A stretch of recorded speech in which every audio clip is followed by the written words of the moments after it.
Bonjour Michel. Bonjour. Depuis 2010, le printemps arabe a entraîné une vague révolutionnaire en Afrique du Nord et au Moyen-Orient.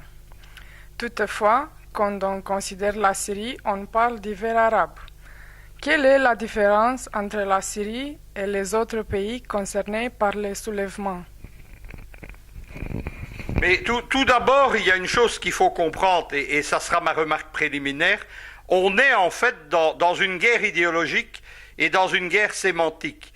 Lorsque vous parlez de révolution arabe, évidemment, directement, vous crédibilisez le discours occidental sur le fait qu'il y aurait eu un grand soulèvement populaire, alors qu'on est dans un mouvement artificiel qui a utilisé simplement des problèmes sociaux ou politiques récurrents dans certains pays. Un mot tout d'abord sur ce fameux printemps arabe dont la plupart des gens ne connaissent pas l'origine. J'expliquais que nous étions dans une guerre idéologique et on est dans un retournement idéologique. Qu'est-ce que c'est à l'origine le printemps arabe? C'est un livre fameux de l'écrivain français Jacques-Benoît Méchain, qui s'appelle donc précisément le printemps arabe et qui est consacré à la vague révolutionnaire de Nasser et du Baas à la fin des années 50 et au tout début des années 1960, où les Arabes ont cru qu'ils allaient faire l'unité arabe, l'unité de la nation arabe. Dans ce fameux livre, Jacques-Benoît Méchain, par exemple, donne longuement la parole à Michel Aflaq, qui est le théoricien et le fondateur du Baas syrien. Lorsque les Américains, et ils sont très forts pour cela, ont dû redonner un contenu intelligible aux masses arabes à cette grande opération de remodelage politique qu'ils ont commencé à mener à partir de 2009, ils ont évidemment repris ce printemps arabe que tous ceux qui avaient de la sympathie pour une vague de changement dans le monde arabe pouvaient comprendre. Derrière ce printemps arabe, il y a deux choses bien précises. Il y a tout d'abord une guerre politique et idéologique. Elle est déclenchée en 2002-2003. Ceux qui la déclenchent, ce sont les néoconservateurs américains, les fameux néocons, qui forment à l'époque l'entourage de George Bush et qui contrôlent le gouvernement américain, avec notamment le vice-président Dick Cheney.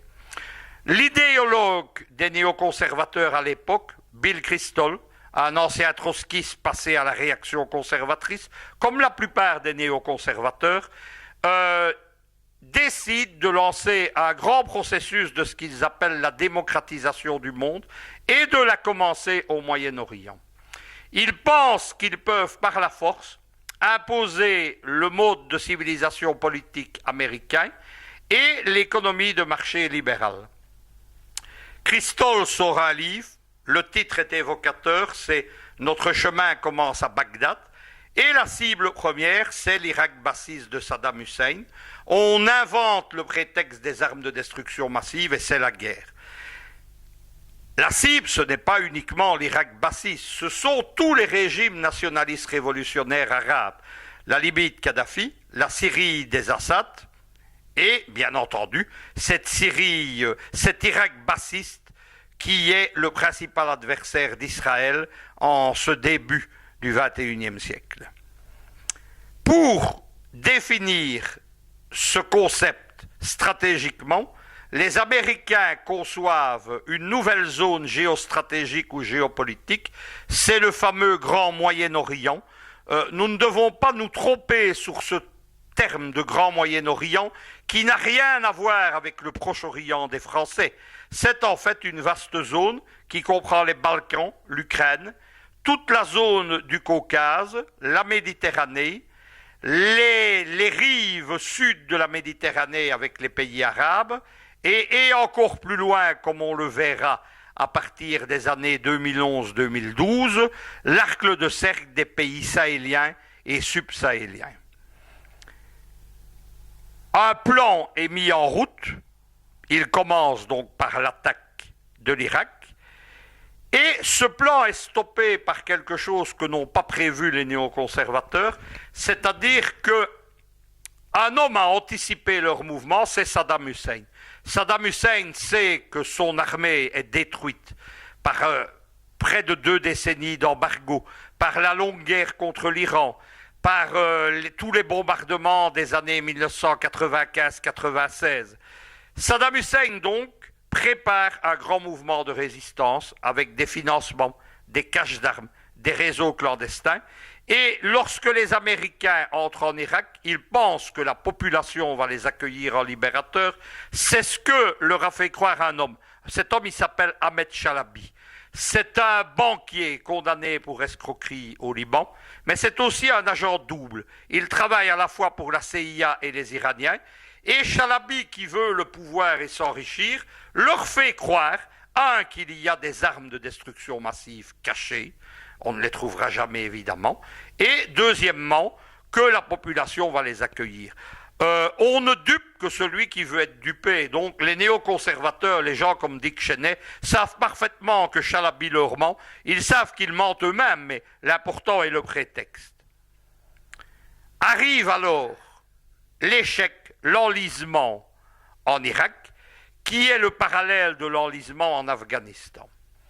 Bush s'en va sur un échec politique, le Grand Moyen-Orient n'existe pas, mais le projet est toujours là. Il est réactivé par l'entourage de Barack Obama et par son conseiller aux affaires géopolitiques, qui est un illustre homme très connu, c'est Zbigniew Brzezinski. C'est l'auteur du Grand Échiquier, l'homme de la domination sur l'Eurasie.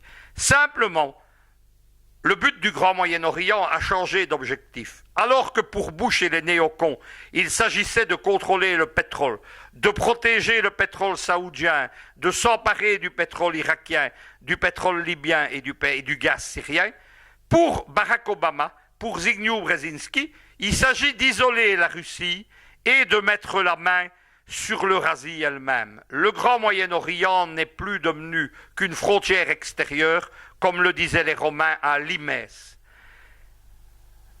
C'est alors l'organisation systématique, méthodique de ce qu'on a appelé le printemps arabe. Comment est-ce que c'est organisé?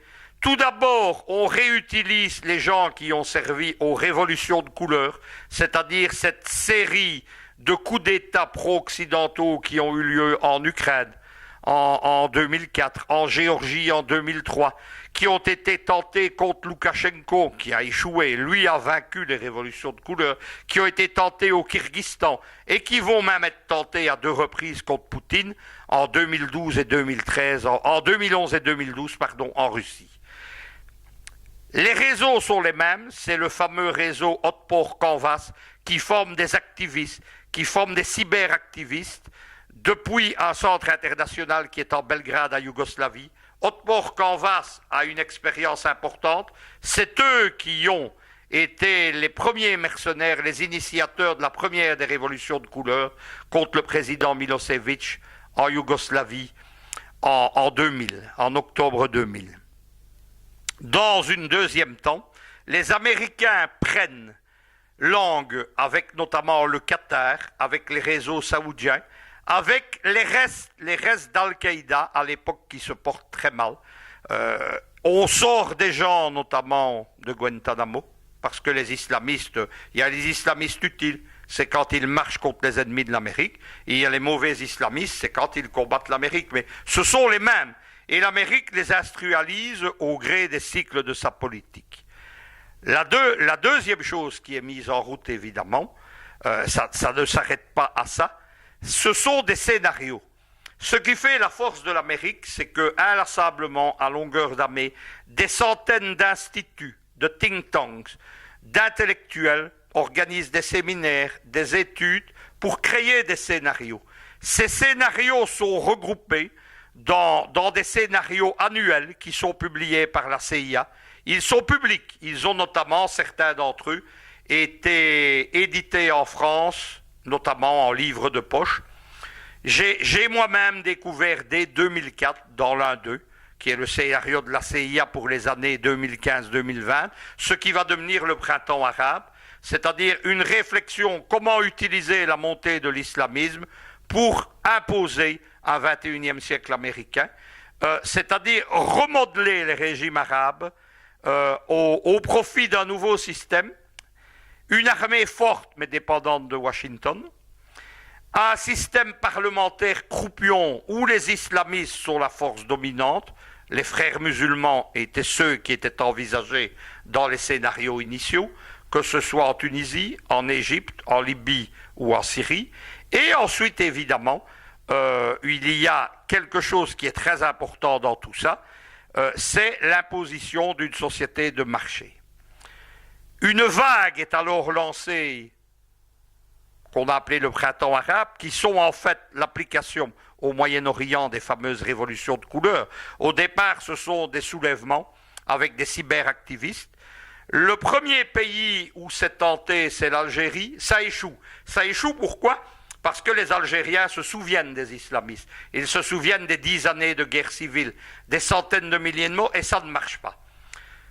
On déplace alors le soulèvement. Tout ça est organisé par la chaîne de TV du Qatar, Al Jazeera. Al Jazeera qui n'est plus la TV anti-impérialiste de la guerre de 2003 contre l'Irak, mais qui est devenue un outil aux mains de la puissance géopolitique qatari, qui est une puissance qui se base sur l'argent et les médias.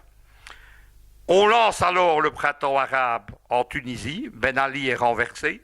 On le lance en Égypte, Moubarak est renversé, l'armée restant au pouvoir dans les deux cas.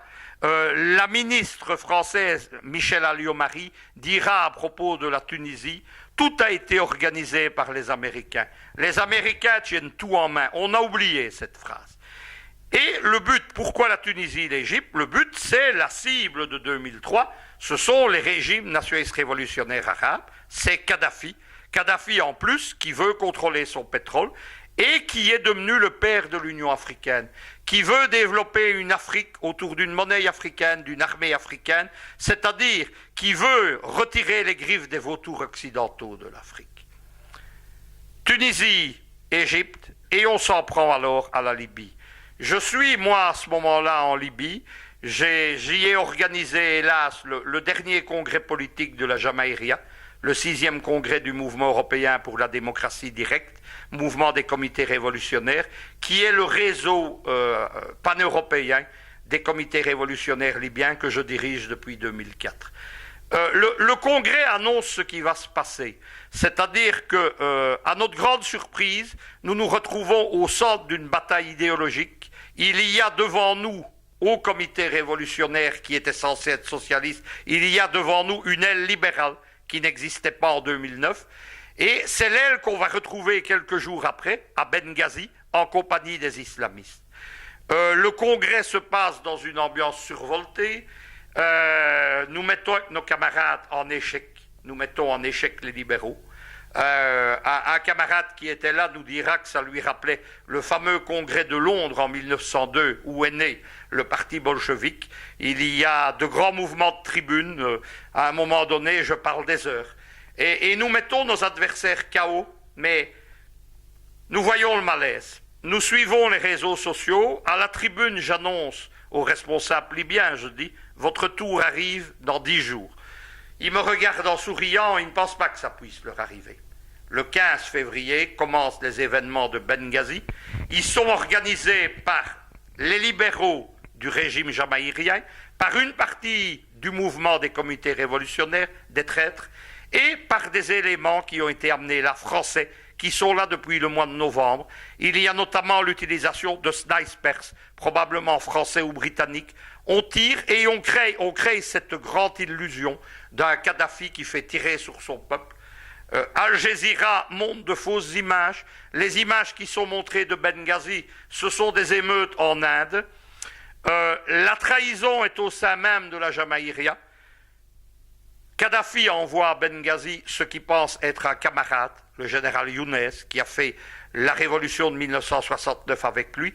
Et Younes, à peine arrivé à Benghazi avec ses 2 brigades, c'est un des putschistes, il se retourne contre Kadhafi et commence la longue guerre civile libyenne, la création du Conseil national de transition. Retenez ce nom, la transition, c'est l'élément même du système américain pour faire changer un régime dans un sens qui lui est favorable.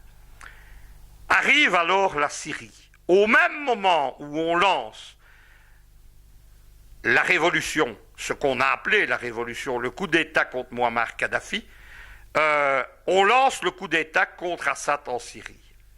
Se passe alors deux choses. D'une part, le régime de Kadhafi ne s'effondre pas. On pensait que Kadhafi allait prendre l'avion comme Ben Ali ou Moubarak. Ce n'est pas de vieux généraux corrompus. Kadhafi, c'est un lutteur. Il va dire simplement, et il va tenir sa promesse, il va dire vivre et mourir au pays. Il va dire où nous le nettoierons, maison par maison, zenga zenga, où nous mourrons ici. Il tiendra sa promesse. Et la même chose se passe en Syrie. En Syrie, l'État bassiste ne s'effondre pas. Parce que là-bas, c'est un État encore plus fort que la Jamaïria. C'est un État solide, avec une armée populaire, avec un parti basse qui est bien organisé. Et donc, le printemps arabe s'enlise. La Jamaïria, qui est attaquée directement par l'OTAN, sous prétexte de la zone d'exclusion aérienne, que la Russie de Medvedev a fait l'imbécilité politique sans nom de laisser faire, la Jamaïria tient quand même le coup, jusqu'à la chute de Sirte et de Beni Walid en octobre 2011. Mais pendant ce temps-là, on ne s'est pas porté l'assaut contre la Syrie. Et la Syrie se renforce. Son armée se prépare à la guerre. Voilà ce qu'est le phénomène du printemps arabe. Et voilà pourquoi, précisément, la Syrie, justement, ne s'est pas effondrée et est en train de gagner cette guerre civile importée de l'Occident en ce milieu d'année 2014.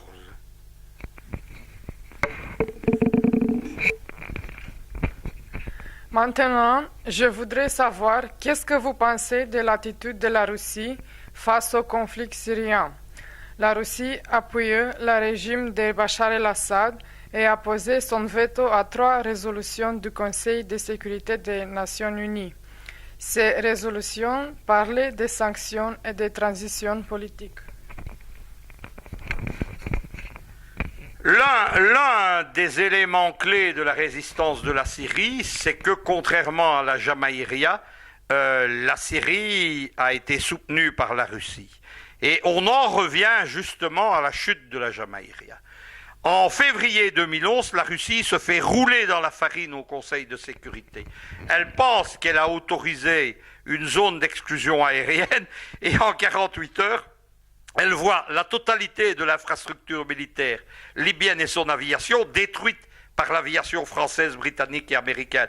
Même les Belges, qui sont de toutes les aventures coloniales sanglantes depuis le roi Léopold II, participent au bombardement. Les Marocains aussi. Les Marocains, parce qu'il y a plein de traîtres arabes. Il y a évidemment les avions de l'Arabie saoudite et du Qatar. Et les Russes se rendent compte qu'ils ont été roulés. Au lieu d'avoir ce qui était le grand projet de l'alliance libyenne-russe lors de la visite de Kadhafi en 2010, au lieu d'avoir en 2012 une base navale de la marine russe précisément à Benghazi, les Russes voient y arriver un régime hostile. L'ambassadeur de Russie à Tripoli, qui est un ami de Kadhafi, lorsqu'il rentre en mars à Moscou, il va être violemment sanctionné pour ça, mais il va dire ce qu'il pense. Il va dire notre gouvernement, il parle de Medvedev, vient de trahir les intérêts nationaux vitaux de la Russie. Évidemment, chat échaudé craint l'eau froide. C'est terminé. On ne refera pas le coup en Syrie. Tous les vétos, toutes les révolutions occidentales vont être mises face au veto de la Russie, qui va chaque fois entraîner le veto chinois. On sait qu'ils sont alliés, notamment dans des alliances géopolitiques, comme le groupe de Shanghai, ou l'OTSC, l'Organisation du traité de sécurité collective. Pour les Russes, il y a un enjeu fondamental géopolitique, c'est leur seule base en Méditerranée, qui est à Tartous, près de Latakia, au centre justement du pays alouite d'où sont issus les Assad. Si la Russie perd cela, elle perd toute possibilité d'action en Méditerranée du Sud. Et je voudrais attirer, parce qu'il n'y a pas de hasard en géopolitique, la clé de la Méditerranée du Sud, elle est liée pour la marine russe à la présence dans 2 villes, au port de Tartous en Syrie, mais aussi parce qu'il faut contrôler la mer Noire et les accès à la Méditerranée, avec le port de Sébastopol en Crimée, qui sera l'enjeu du combat géopolitique de mars 2014. Et je vais vous dire, pour avoir participé à la reconquête russe sur Sébastopol, qui est un des grands moments de mon parcours politique. On est là dans une géopolitique qui a commencé avec Catherine II. C'est ce que les Occidentaux ont du mal à comprendre parfois. Aucun chef d'État russe ne pourra accepter de perdre ces conquêtes qui tiennent à l'existence vitale de la Russie en tant qu'empire. Quand on voit tout cela, évidemment, que sont les résolutions des États-Unis? C'est un agenda impérialiste qui vise à la destruction du régime bassiste du président Bachar el-Assad, en amenant un gouvernement de tradition, en l'imposant par des sanctions économiques et même, puisqu'on en a parlé à un moment donné, par des frappes aériennes ou une zone d'exclusion. La Russie, échaudée par l'aventure libyenne, dira systématiquement non à tout cela. L'ambassadeur russe aux Nations Unies, Vitaly Churkin, a expliqué le veto en disant que la Russie ne soutient pas une opposition composée par des islamistes radicaux. Quelles sont vos observations à propos des rebelles syriens? Partagez-vous les préoccupations de Churkin? Oui, à 200%. On est par rapport à l'opposition syrienne dans la grande fable de 2011 qu'on a essayé de vendre à l'opinion publique occidentale et américaine dans tous les pays concernés par le soi-disant printemps arabe. On nous a fait croire que les islamistes étaient minoritaires, on nous a fait croire qu'il existait des libéraux, qu'il existait des jeunes en révolte et autres stupidités. Non, le hardcore, la base majoritaire du printemps arabe, des soulèvements visant à établir des régimes pro-américains, ce sont des islamistes, frères musulmans, salafistes et djihadistes des réseaux d'Al-Qaïda. Il y a un homme qui symbolise tout ça et qui est au cœur de la fable libyenne. C'est le fameux Abdelhakim Belhadj. Abdelhakim Belhadj, c'est qui? C'est dès les années 90, c'est l'un des chefs du salafisme libyen, des réseaux d'Al-Qaïda. Il participe notamment au coup d'État contre Kadhafi de 1998, qui est organisé par Ben Laden, avec l'aide des Français et des SAS, des services secrets britanniques MI5 et MI6, et aussi dans toute cette affaire, avec des éléments islamistes libyens. Le coup d'État échoue, on l'oublie, Kadhafi est victime d'un attentat, il doit la vie à une de ses gardes du corps, une de ses Amazones, qui se jette sur lui et qui prend tous les éclats d'une grenade. Kadhafi va boiter pendant plusieurs années, et Abdelhakim Belhadj échoue, il part en Afghanistan. En Afghanistan, il est capturé par les Américains, il va à Guantanamo, et il y a, à partir de 2003, une espèce de coexistence pacifique liée précisément à l'Afghanistan, où la Libye est en état d'alliance momentanée avec les Occidentaux, et ça va très loin, puisqu'on lui livre certains Libyens de Guantanamo, dont Abdelhakim Belhadj, qui est emprisonné à Tripoli. Arrive la semaine du 15 février 2011, et là, une faute majeure, mais il y en aura plein en Jamaïria, le chef de l'aile libérale, c'est Saïf al-Islam, c'est un des fils de Kadhafi, mais lui est pour l'alliance avec les Occidentaux, fait libérer tous les djihadistes des prisons de Tripoli. Ils partent immédiatement, évidemment, à Benghazi. Saïf al-Islam, lui, placé devant une situation cornélienne, shakespearienne, il va choisir de rester avec son père, il le paye, il est emprisonné en Libye, où il risque la pendaison, mais c'est un des hommes, s'y passe le principal, qui a ouvert la boîte de Pandore en Libye. Mais revenons à Abdelhakim Belhadj, il part à Benghazi, là-bas il retrouve le fameux général Younes, les deux hommes se détestent, Belhadj prétendra qu'il a été torturé par Younes. Mais malgré cette situation, un troisième larron arrive, c'est le colonel Ifter. Qui est le colonel Ifter? Il est aujourd'hui, en cet été 2014, sous les feux de l'actualité, puisqu'il est devenu l'homme fort, avec une armée privée, issu d'un coup d'État il y a quelques semaines. C'est l'homme fort de la Libye pour le compte des Américains, celui qui a engagé la guerre contre les islamistes. Mais en 2011, il n'est pas question de guerre contre les islamistes. Il est question de guerre contre Kadhafi, contre la Jamaïria. Ifter qui est, c'est un colonel qui a trahi au Tchad en 1987. Il est passé au service de la CIA. Il anime avec deux autres compères, Al-Meghariev, retenez ce nom, c'est le chef des forces libérales actuellement en Libye, et Ali Zaïdan, c'est l'ancien futur Premier ministre. C'est un ensemble de trois hommes. Ce sont des agents de la CIA, ouvertement. Ils dirigent une armée privée, le Front du Salut National de la Libye, et Ifter va organiser contre Kadhafi 16 coups d'État entre 1988 et le coup d'État réussi de 2011. Il arrive fin février 2011 à Benghazi, il prend le contrôle des Katibas du CNT, sauf celle de Younes qui garde le contrôle de ses troupes. Et qui choisit-il pour organiser les Katibas à partir des réseaux djihadistes? Le fameux Abdelhakim Belhadj.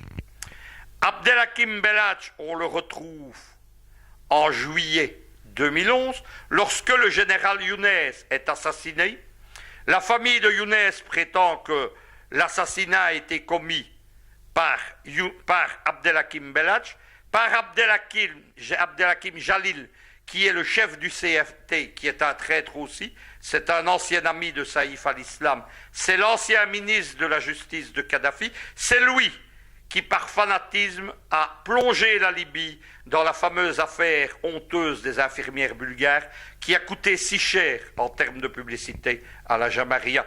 Affaire dont je n'ai jamais cessé pendant des années de mettre le leadership jamaïrien en garde. Et donc Younes est abattu juste avant l'assaut contre Tripoli qui se déroule à la fin du mois d'août. Ifter laisse faire et prend le contrôle total des forces du CFT avec Belhadj. Tripoli est prise par les forces spéciales françaises, qataries et saoudiennes, et par des katibas djihadistes venus de la ville de Zenten, où les Français, c'est tout le malheur libyen des années suivantes qui s'organise, où les Français ont organisé une armée islamiste privée autour de la ville de Zenten, et une seconde, merci à BHL qui a fait l'avocat, auprès de la ville de Misrata, qui est le fief, elle, des salafistes. Lorsque Tripoli tombe dans le sang, on n'explique pas qu'il y a eu des milliers de morts, et que ce sont les hélicoptères Apache de l'OTAN qui ont tué dans une vague de sang gigantesque les milices de Kadhafi qui voulaient garder la ville. La même chose se renouvelera à Sirte qui est détruite, à Ben Walid qui est détruite. Et Abdelhakim Belhadj est nommé, lui l'ancien de Guantanamo, lui l'adjoint de Ben Laden, par les généraux français de l'OTAN, gouverneur militaire de Tripoli. L'histoire d'Abdelhakim Belhadj, elle ne s'arrête pas là. Et il faut comprendre, parce que cet homme symbolise tout. En novembre 2011, c'est lui qui est chargé d'organiser les filières d'envoi d'armement aux djihadistes de Syrie à partir de la Libye précisément. Et c'est lui qui est chargé d'organiser les premières katibas de la fameuse soi-disant armée syrienne libre, où il y a très peu de déserteurs, où il n'y a quasiment pas de laïcs. Les généraux, il y en a quelques-uns. Il y a des traîtres. Avec l'argent, les Américains peuvent s'acheter des traîtres partout, mais il n'y a que quelques traîtres. La plupart des généraux, des officiers supérieurs, restent fidèles à Assad. Et l'armée syrienne, qui est une armée de conscrits sunnites, il faut arrêter avec cette fable d'un régime syrien alawite, elle reste fidèle à Bachar el-Assad. Voilà donc, évidemment, le véritable visage de ce qu'est le soi-disant printemps arabe. La nature de l'islamisme, évidemment, elle explique la réaction des Russes et avant elles, qui se souviennent évidemment de l'aventure soviétique.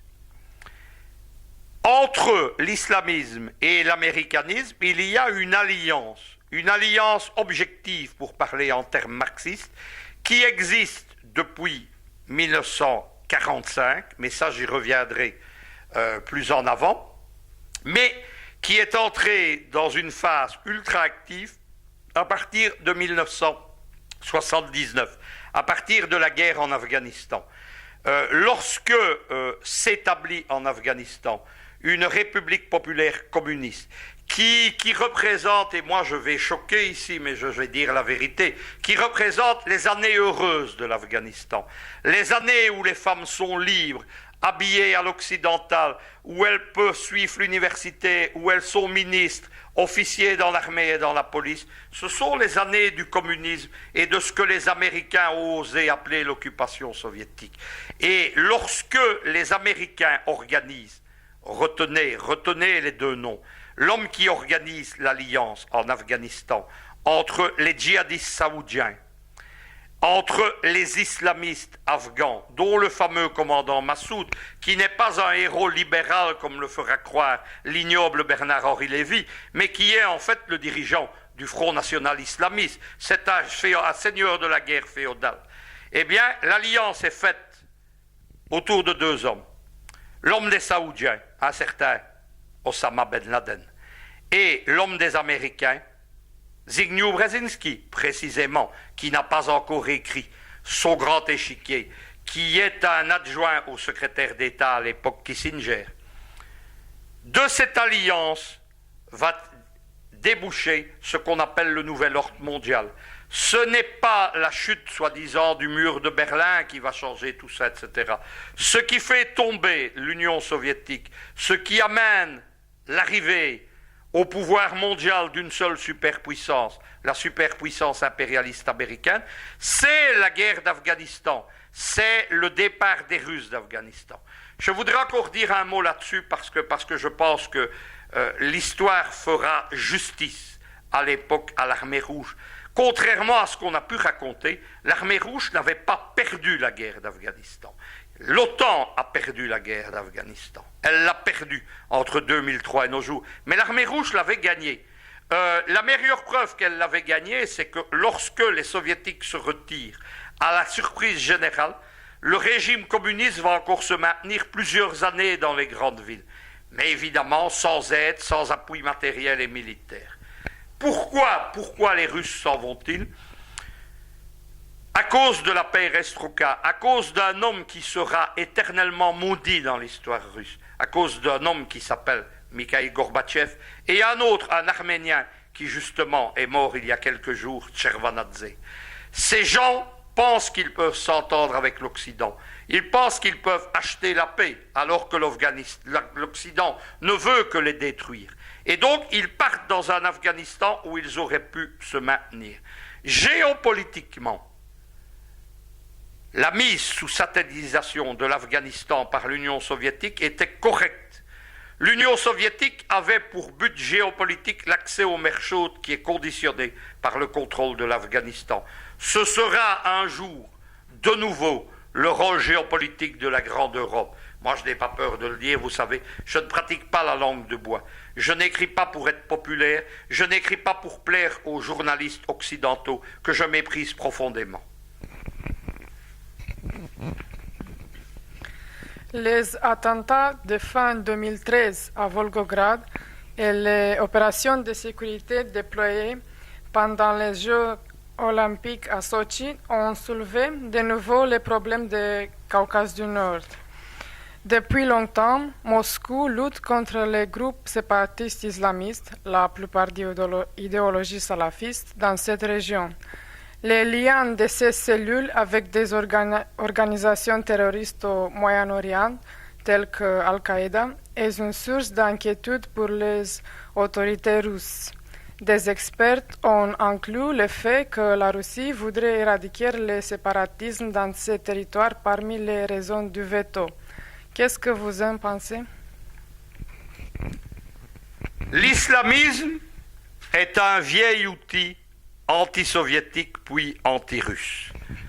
On est là au cœur de ce que j'appelle le nouveau grand jeu. Un mot pour nos auditeurs. Le grand jeu original, c'est la lutte entre les Britanniques et les Russes au XIXe siècle pour le contrôle précisément du Caucase, de l'Afghanistan et de l'Inde. Rien de nouveau sous le soleil, disaient les Romains. On est là dans un renouvellement géopolitique. Il y a un nouveau grand jeu depuis les années 1930. Le premier grand jeu, la première phase, elle va opposer les nazis, le Troisième Reich et les soviétiques. Le but historique, idéologique fondamental d'Adolf Hitler, c'est la destruction de l'Union soviétique, c'est l'expansion de l'Allemagne, de l'Empire allemand à l'Est, et c'est la prise de contrôle des richesses naturelles de l'Union soviétique, les blés de l'Ukraine, et le pétrole et le gaz de la mer Noire et du Caucase. Les nazis ne vont pas attendre 1939 pour préparer tout ça. Les racines de l'expansion nazie vers le Caucase, vers ce qu'on appelle d'un point de vue français ou allemand l'Orient, ce sont déjà les années 1920. Ce sont les travaux du théoricien du racisme nazi Alfred Rosenberg. Retenez quelque chose, à Munich où naît le nazisme, se réfugient les Russes blancs, c'est-à-dire l'extrême droite russe qui a perdu la guerre civile contre les bolcheviks. Il y a un intérêt très fort pour les ethnies, notamment celles d'Ukraine et du Caucase, et il y a là-bas des mouvements politiques innombrables en exil, islamistes, d'extrême droite, arméniens, ukrainiens, les fameux bandéristes, tous ces gens s'agitent autour de Munich. Retenez qu'encore aujourd'hui, Munich est une des bases du mouvement bandériste en Europe. C'est là qu'est issu le fameux Klitschko, le boxeur de Madame Merkel qui est contrôlé par la CDU. Les nazis et Rosenberg qui est un spécialiste de l'utilisation, retenez la méthode, des religions et des conflits ethniques pour diviser l'Union soviétique. Les Américains, à partir de 1943-45, vont retenir la leçon. Les nazis vont donc développer toute une série d'organisations, de mouvements. Il y a notamment une section spéciale des services de l'armée allemande, l'Abwehr, qui est consacrée à tous ces mouvements. On y verra bientôt un colonel, c'est le colonel Gehlen. Ça va devenir le spécialiste de la manipulation des mouvements à l'Est. C'est lui qui va, après 1945, rallier avec ses réseaux la CIA et fonder les services secrets de la République fédérale allemande. Le meilleur moyen d'attaquer l'Union soviétique, c'est évidemment, dans le Caucase, les mouvements islamistes, puisque l'Union soviétique est athée, et que Staline, qui est issu de ce même Caucase, Staline c'est un ossète, c'est-à-dire une des populations de Géorgie, c'est un spécialiste de ce qu'on appelle alors la Transcaucasie, qui regroupe l'ensemble des pays qui sont aujourd'hui l'Azerbaïdjan, le Turkménistan, etc., l'Arménie, la Géorgie. Staline donc manipule lui-même les peuples et les ethnies et il va avoir un boomerang avec les nazis, avec ce qu'on appelle l'appareil Rosenberg, le Rosenberg apparat, avec la section spéciale de l'Est de l'Abwehr, c'est-à-dire que les nazis vont utiliser les mouvements islamistes qui sont minorisés par l'athéisme officiel. L'Union soviétique est un État matérialiste athée. Donc le terrain est propice. Les nazis vont s'allier à un mouvement politique naissant qu'ils vont financer et développer. Ce sont les fameux frères musulmans. La centrale des frères musulmans est établie à Munich. Munich qui est la capitale du nazisme et pas Berlin. Et vous noterez quelque chose qui va vous intéresser. Il y a un fameux livre d'un auteur américain là-dessus. C'est une mosquée à Munich. Encore aujourd'hui, la mosquée des frères musulmans à Munich est le centre international du mouvement. Les nazis développent les frères musulmans, ils les développent en Égypte également. C'est tout bénéfice pour eux, parce qu'en Égypte, coup double, les frères musulmans sont opposés aux Britanniques, qui sont le second adversaire des nationaux socialistes. Et donc, la guerre arrive, la fameuse opération Barbarossa, qui est l'attaque de l'Union soviétique, et derrière les armées allemandes s'engouffrent commandos spéciaux, commandos de l'Abwehr, et bientôt des légions. Il y a notamment toute une série de légions asiatiques et musulmanes, y compris dans la super aérienne SS, mais qui fait avec ce qu'il trouve. Il y a des légions dans tout le Caucase. Les nazis vont aller très loin, puisqu'ils vont, dans leur grand mouvement jusque Stalingrad, ils vont aller planter la croix gammée sur le sommet, le mont Elbrus, qui est le sommet le plus haut du Caucase. Mais il y a un problème, c'est que la volonté de fer d'Adolf Hitler, elle se heurte à la volonté d'acier du maréchal Staline. À Stalingrad, les nazis sont défaits, ils l'ont déjà été devant Moscou, et le mouvement reflue. Et dans les fourgons des armées allemandes qui refluent tous ces mouvements collaborateurs. Ces gens vont coûter très cher à leur peuple, parce que Staline, qui ne pardonne pas, par exemple, va déporter les Tatars de Crimée, un autre mouvement islamiste qui a collaboré avec les nazis. Ils vont tellement collaborer que 200 000 d'entre eux vont porter l'uniforme allemand. On oublie ça quand on dit Staline était fou. Non, Staline a pris une sécurité dans le cadre de la guerre froide. D'autres peuples sont envoyés en Sibérie, neutralisés. Arrive pour tous ces mouvements la longue nuit de la guerre froide, mais pendant toute la durée de la guerre froide, ils sont, dès 1945, grâce au fameux général Göhlen allemand, ils sont récupérés par la CIA, et tous ces réseaux travaillent à la guerre froide, à la lutte contre le communisme, à commencer par les bandéristes ukrainiens, à commencer par les frères musulmans, qui deviennent les meilleurs alliés des Américains. Pendant le vrai printemps arabe, celui des années 1955-65, les frères musulmans, c'est pas un hasard, vont être lancés contre tous les régimes nationaux révolutionnaires arabes, contre Nasser, qui les combat, les réprime dans le sang, contre la Syrie à partir de 1980, qui les écrase également, et contre d'autres régimes moins importants. Arrive la chute de l'Union soviétique, ces gens sont toujours en place, beaucoup vont rentrer dans les pays issus de l'Union soviétique, notamment dans le Caucase. Les Américains qui appliquent le plan de Brzezinski, c'est quoi?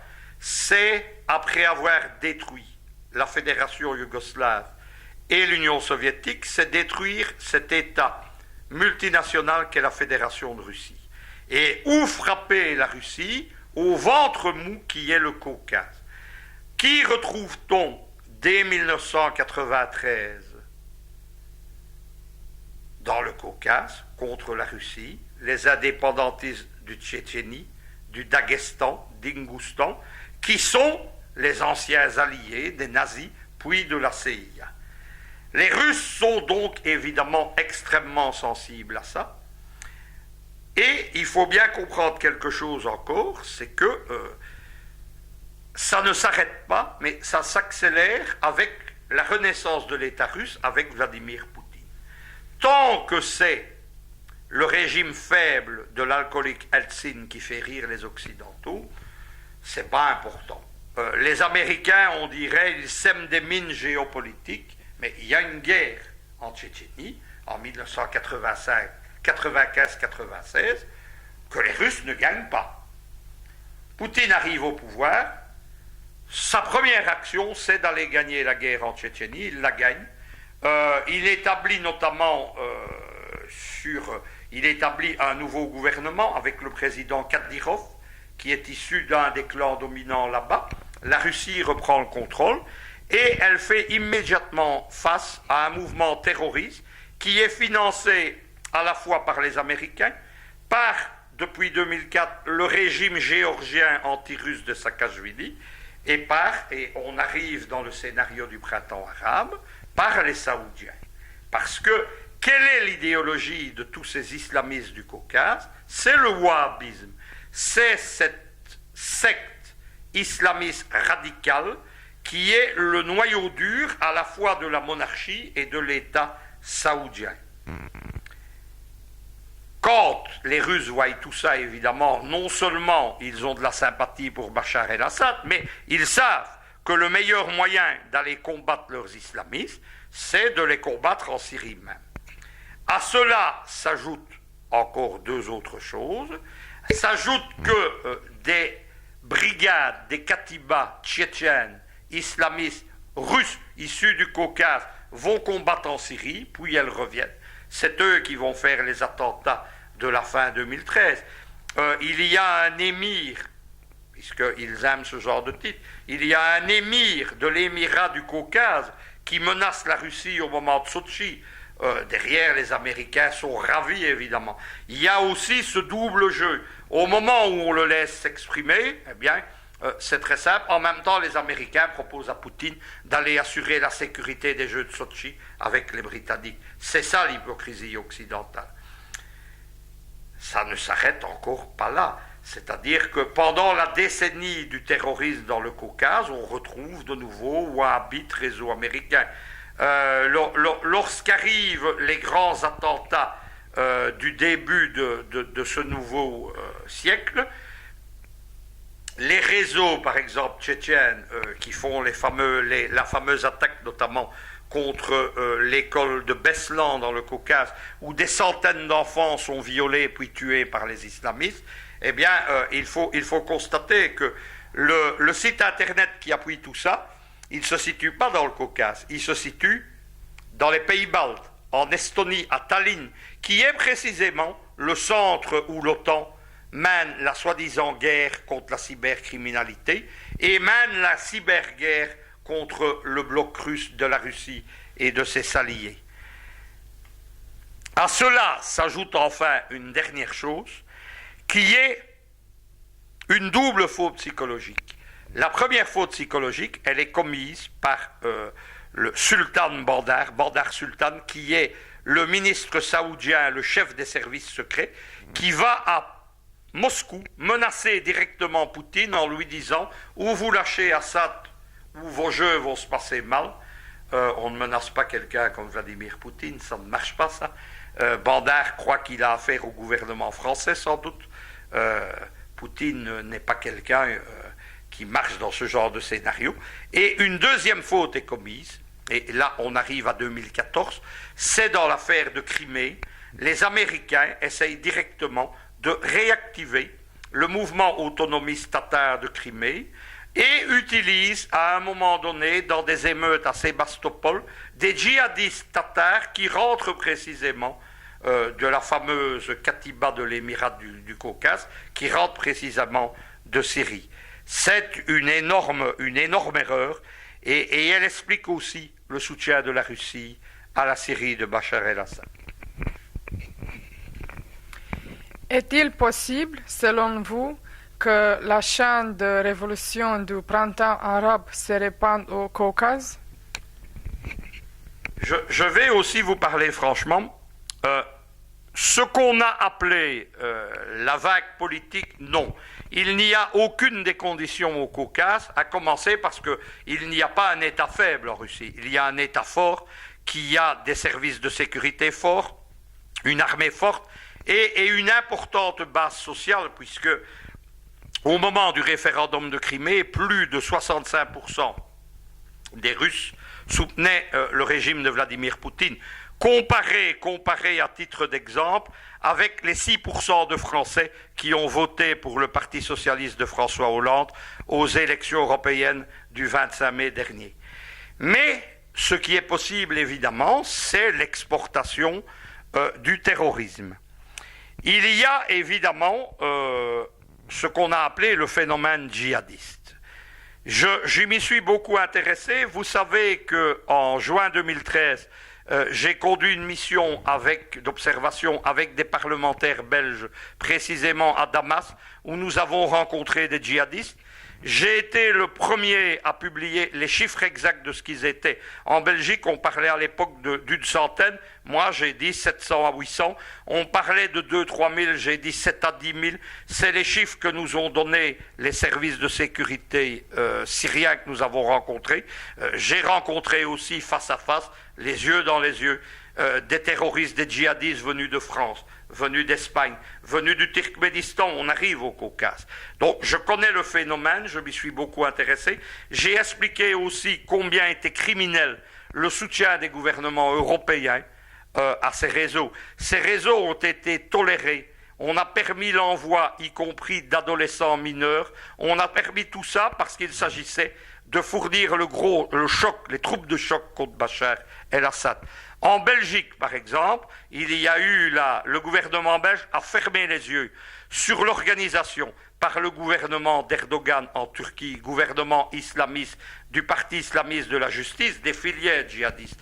Je vais vous donner une précision, quelque chose dont personne n'ose parler en Belgique, mais la ministre de l'Intérieur est une démocrate chrétienne. Elle appartient à ce fameux parti CDH, l'ancien parti catholique, qui s'est appelé humaniste précisément pour prendre les voies islamistes à Bruxelles. Eh bien, le parti de M. Erdogan, l'AKP, est membre observateur du Parti populaire européen, qui est l'alliance des partis démocrates chrétiens de l'Union européenne. Ça explique beaucoup de choses. On a donc laissé se former des filières djihadistes. Ces gens vont revenir, c'est la grande frayeur maintenant de M. Valls en France, ou justement des politiciens belges, mais c'est un peu tard. On a formé des milliers de djihadistes de l'Union européenne, dont beaucoup ne sont pas des Arabes d'origine, dont beaucoup sont ce que j'appellerais des Européens ethniques. On les a laissés se former, on les a laissés prendre goût au meurtre. Vous savez, parmi les choses que l'on apprend dans une guerre telle que les islamistes la pratiquent en Syrie, c'est à tuer par plaisir, à tuer sans remords. Ce sont les bêtes fauves qui vont un jour revenir ici. Et malheureusement, évidemment, le même problème guette la Russie. À Damas, j'ai rencontré des djihadistes emprisonnés qui venaient du Turkménistan, du Caucase précisément, dont un de leurs émirs, qui était, excusez-moi du terme, mais une bête sauvage, des gens qui nous ont dit qu'ils étaient prêts à utiliser leurs propres enfants comme bombes humaines. On n'est plus là dans la guerre, on est dans la destruction d'une civilisation, la nôtre. Mais donc le terrorisme peut parfaitement revenir dans le Caucase. On ne sait pas faire grand-chose contre ça. On ne saura pas faire grand-chose ici. Et les Russes non plus, malheureusement. Il faut simplement, évidemment, souhaiter. C'est la raison pour laquelle, personnellement, je soutiens le gouvernement de Bachar el-Assad. Pas seulement celle-là, mais à Damas, c'est notre civilisation. C'est là qu'elle se défend. Et Bachar el-Assad nous débarrasse d'un problème pour lequel nos politiciens, nos lâches politiciens qui sont en grande partie responsables du problème, ne seront pas capables de faire grand-chose dans le futur, à part, comme vient de le faire le gouvernement Valls, des législations liberticides pour les citoyens normaux.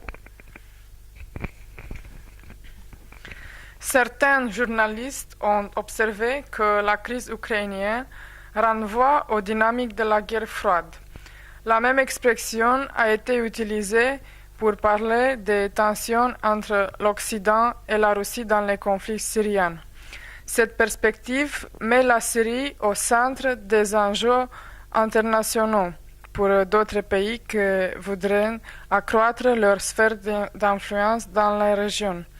Est-ce que le soutien de la Russie à Bachar el-Assad a pour but de garder une sphère d'influence russe au Moyen-Orient? On est là au cœur de la réflexion géopolitique. Que dit la géopolitique? La géopolitique dit que les régimes passent, que même les peuples passent, mais que les États restent. Lorsque vous avez des structures étatiques similaires, des conditions politiques similaires, on a évidemment le renouvellement des mêmes situations. Certains vont plus loin, c'est mon opinion personnelle également, c'est que la guerre froide ne s'est jamais arrêtée. La guerre froide ne s'est pas arrêtée à l'implosion de l'Union soviétique. Elle a été suivie par la destruction de la Yougoslavie, la deuxième Yougoslavie de Tito, puis la troisième Yougoslavie du président Milosevic. Elle a été suivie de la déstabilisation sans fin de la Fédération russe. Elle a été suivie de l'expansion sans fin également de l'OTAN à l'Est, malgré les promesses qui avaient été faites aux Soviétiques de Gorbatchev. On leur avait dit, par exemple, que les pays baltes resteraient neutres. Ils sont dans l'OTAN aujourd'hui. On leur avait dit que l'Allemagne de l'Est, par exemple, ne serait pas incluse dans l'OTAN. Tout cela a été une farce tragique que les Russes n'ont pas encore fini de payer et qui explique aujourd'hui la profonde méfiance russe contre les Occidentaux, méfiance qui est justifiée et légitime. Il faut comprendre quelque chose, c'est que il n'y a pas de théâtre isolé en géopolitique actuellement, et l'Ukraine et la Syrie, ce sont les deux batailles ou les deux fronts d'un même combat, d'une même guerre. Ce qui se passe en Syrie renvoie à l'Ukraine, ce qui se passe en Ukraine renvoie à la Syrie. Le but, indépendamment de buts géopolitiques régionaux, locaux, de changer certains régimes ou de favoriser la sécurité d'Israël dans le cas de la destruction de la Syrie, il y a derrière ça un enjeu géopolitique général et permanent qui est l'affrontement entre la superpuissance américaine et la puissance régionale russe, qui est le seul adversaire réel de cette superpuissance américaine, et la dernière puissance indépendante en Europe. Il faut bien comprendre quelque chose. En Europe, il n'y a plus que des États vassaux des États-Unis ou de petits États indépendants, mais qui n'ont pas les moyens de s'opposer au super-impérialisme.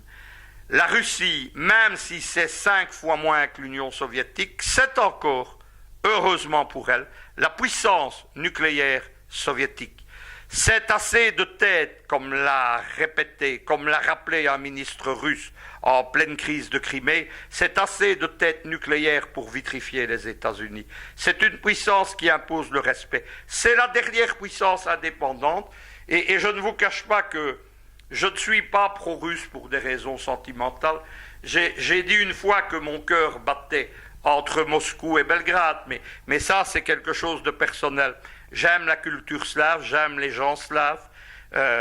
Ma vie personnelle s'est toujours déroulée depuis 30 ans avec ce qu'on appelle des filles de l'Est, mais ça ne conduit pas à une détermination géopolitique. Je suis avec la Russie solidement, fermement, depuis plus de 30 ans, parce que la Russie porte le destin et l'espoir de la liberté de la grande Europe.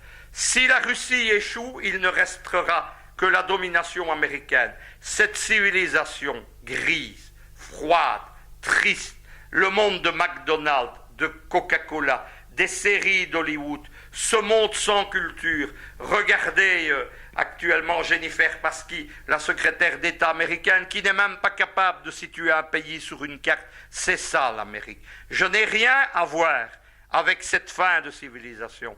Le grand philosophe allemand Spengler, on attribue cette phrase à Einstein, mais ce n'est pas le cas, elle est de Spengler. Il a dit que les États-Unis, c'était une civilisation qui était passée de la barbarie à la décadence sans être jamais avoir passé par la culture et la civilisation. C'est ce que je pense. La Russie porte donc le destin du monde. C'est le dernier pays indépendant en Europe. C'était déjà le cas de l'Union soviétique au début des années 80.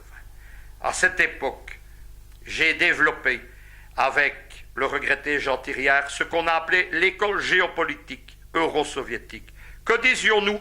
C'est que l'Union soviétique portait déjà le destin du monde et de la liberté, et que le seul moyen de se réaliser, c'était ce que nous appelions alors l'empire euro-soviétique, la grande Europe, de Vladivostok jusqu'à Reykjavik. Aujourd'hui, je ne dis pas autre chose. Je dis que c'est le retour à ces années-là, mais malheureusement avec une fédération russe infiniment plus faible, avec un bloc, un pacte de Varsovie qui n'existe plus, avec l'OTAN installée dans les pays baltes, dans le Caucase, en mer Noire. Mais c'est comme cela. On est ici dans un combat de civilisation. Il s'est appelé il y a 2000 ans le combat de Carthage contre Rome. C'est aujourd'hui le combat de Washington et Wall Street contre Moscou, la thalassocratie contre l'empire continental, la civilisation marchande contre l'État et la culture.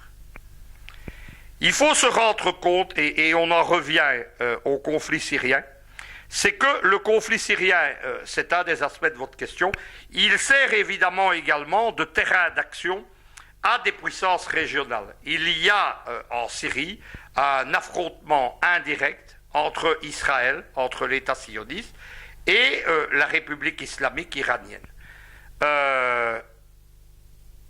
Un État syrien affaibli ou défait, cela veut dire évidemment un État d'Israël en sécurité. La Syrie, depuis la chute de l'Irak, est la dernière grande opposition. Il y a également la protection. La Syrie sert de protection et sert d'axe vers les communautés chiites et le mouvement Hezbollah au Liban, à l'Iran. Donc ces pays cherchent également, évidemment, il y a une chaîne de réaction, Iran, Israël, Liban, qui est l'arrière-plan du conflit syrien. La Russie, évidemment, elle vise à garder une sphère d'influence, c'est très net, et elle sait que si elle perd notamment sa base militaire de Tartous, elle ne remettra pas les pieds en Méditerranée du Sud, et le conflit se déplacera vers le Caucase russe. Pensez-vous qu'un certain antagonisme entre les États-Unis et la Russie a joué un rôle dans la révolution, surtout en ce qui concerne les négociations de paix? On est toujours, vous savez que mon prisme de lecture, c'est à la fois un angle de lecture géopolitique et idéologique. Je pense que les autres explications, elles passent après. Et elles ne sont pas convaincantes, notamment la soi-disant explication du pétrole pour toutes les guerres impérialistes. Non, non. Les Américains, la classe dominante, l'oligarchie américaine, qui est une oligarchie politico-financière, il faut voir que les dirigeants américains sont, dans leur immense majorité, des millionnaires, voire des milliardaires. Cela explique tout. C'est une oligarchie. Une oligarchie au sens carthaginois du terme précisément. Ces gens cherchent la puissance politique. Les affaires, c'est un moyen d'exercer cette puissance politique. On est dans l'opposition entre la Russie et les États-Unis, dans un affrontement décisif qui va bien au-delà des enjeux régionaux. C'est la guerre pour la domination de l'Eurasie. Et comme Brzezinski l'explique dans son grand échiquier, la domination de l'Eurasie garantit la domination du monde. Le sort du monde se joue ici. Il ne faut pas se laisser avoir vers un discours qui serait le basculement du pivot américain ou l'évolution de l'affrontement fondamental vers le Pacifique. Ça c'est une explication qui vise justement à distraire du théâtre fondamental qui est l'Eurasie et ce grand Moyen-Orient qui vise à contrôler son flanc sud. Lorsqu'on comprend cela, évidemment, on comprend tout simplement que les négociations de paix avaient très peu de chances d'aboutir à des résultats parce qu'aucune des deux parties n'était sincère, mais nous y reviendrons. Pourriez-vous identifier d'autres raisons qui ont amené la Russie au veto? Vous savez, l'échiquier n'explique pas tout. Il y a un autre jeu qui explique, c'est le billard à bande. C'est-à-dire que dans cet affrontement géopolitique, il y a des coups de billard avec des boules qui bougent indirectement, etc. L'Ukraine et la Syrie sont des éléments de ce jeu géopolitique. Il y a également, évidemment, des enjeux qui sont des enjeux qui ne tiennent pas directement à la géopolitique, mais qui y retournent ou qui y tentent. Le premier, c'est des traditions que j'appellerais culturelles russes, qui sont liées au retour de l'orthodoxie et au rôle de l'orthodoxie dans la puissance politique russe après la chute de l'Union soviétique. Certains ont dit avec raison que l'orthodoxie avait un peu remplacé l'idéologie marxiste-léniniste, mais là, jusque les années 1980, jusqu'à ce que la France se rallie au clan américain, il y avait une grande politique arabe de la France et qui se basait sur des traditions politiques qui remontaient jusqu'au Second Empire à Napoléon III. La France était notamment la protectrice des minorités chrétiennes du Levant, donc au Liban, en Syrie, en Irak. La guerre contre Saddam Hussein, qui a été, on l'oublie, soutenue par François Mitterrand, l'attaque de 2003, le soutien de la France de Sarkozy et de François Hollande au soi-disant printemps arabe, la participation importante à la destruction de la Jamaïria de Kadhafi, la participation à l'assaut frontal contre la Syrie des Assad, fait que ces populations chrétiennes n'ont plus confiance dans la France qui les a abandonnées. Les chrétiens d'Irak ont dû fuir. Si Assad ne s'était pas imposé, n'avait pas maintenu l'État syrien, les chrétiens de Syrie auraient dû partir, et on a essayé à un moment donné, les Occidentaux et les Saoudiens, d'importer cette guerre religieuse au Liban. La protectrice naturelle des minorités chrétiennes, c'est redevenu la Russie orthodoxe, comme l'avait été la Russie des tsars, comme l'avait été la Russie de la Grande Catherine, dont on fête le bicentenaire précisément cette année, ou par un curieux hasard de l'histoire, cette Crimée qu'elle avait arrachée aux musulmans tatars est redevenue russe. Les Russes se souviennent de tout ça, et donc ils ont tendance à vouloir exercer un magistère. Vous savez que je suis allé plusieurs fois à Damas. Nous avons rencontré notamment là-bas des archevêques syriaques, arméniens. J'ai pu constater combien ils avaient confiance et combien ils plaçaient cette confiance dans leur survie, dans la Russie et dans la personnalité elle-même du président Poutine. Donc on est dans un second aspect. Enfin, il y a une troisième chose qu'il ne faut pas oublier, et qui ont amené ce veto, j'en ai parlé rapidement, mais c'est cette faute psychologique qui a été les menaces du dirigeant saoudien Bandar Sultan sur les Jeux Olympiques de Sotchi. Il faut comprendre ce que Sotchi a été.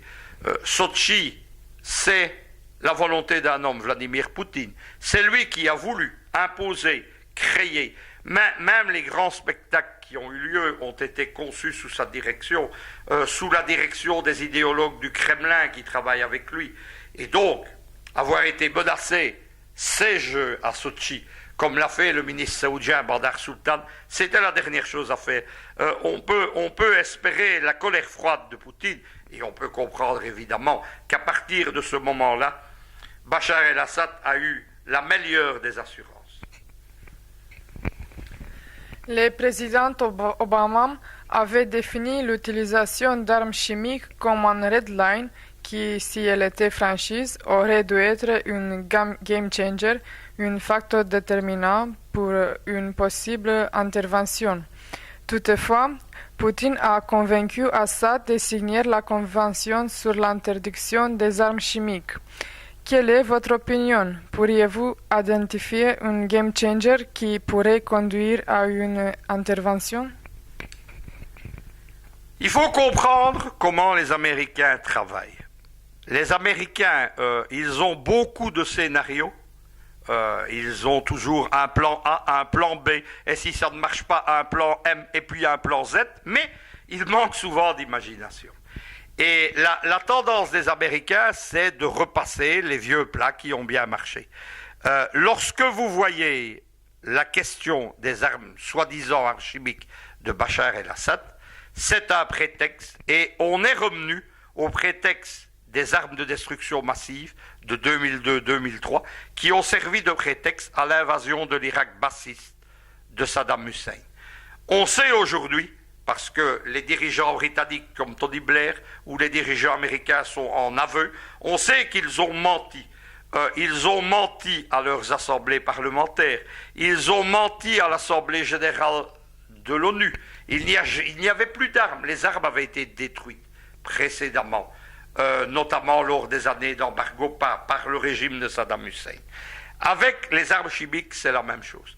Les Américains ont cru qu'ils tenaient le prétexte et la machine s'est emballée. On prévoyait déjà des bombardements, la flotte américaine était déployée et puis il s'est passé deux choses.